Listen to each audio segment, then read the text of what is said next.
Les négociations sont à leur 3e semaine et les protagonistes s'accusent mutuellement de ne pas respecter la trêve, constamment violée depuis son entrée en vigueur le 11 avril dernier. Les discussions ont été interrompues pour ce même motif dimanche. En effet, la délégation du gouvernement a claqué la porte en accusant les rebelles d'avoir pris la veille la base d'Al Amaleka, située au nord de Sanaa, en violation de la trêve.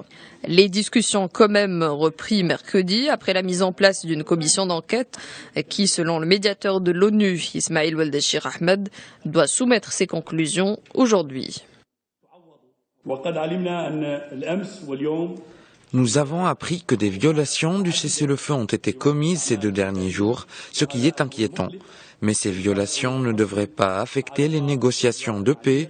3 équipes de travail conjointes formées sous les auspices de l'ONU ont débattu des moyens de résoudre des questions d'ordre politique et de sécurité, ainsi que de la libération des détenus et des prisonniers. Les 3 équipes de travail mises en place comprennent des membres de la délégation du gouvernement et de celle des rebelles Houthis et de leurs alliés.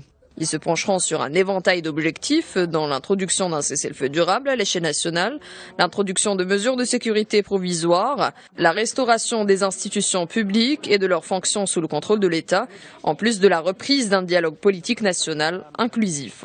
Par ailleurs, la situation humanitaire est catastrophique. Le conflit a fait depuis plus d'1 an 6 400 morts, plus de 30 000 blessés et plus de 2,5 millions de déplacés selon des estimations de l'ONU. À noter que l'aéroport international de Aden a été symboliquement rouvert hier avec l'arrivée d'un premier vol commercial après la réparation des dégâts.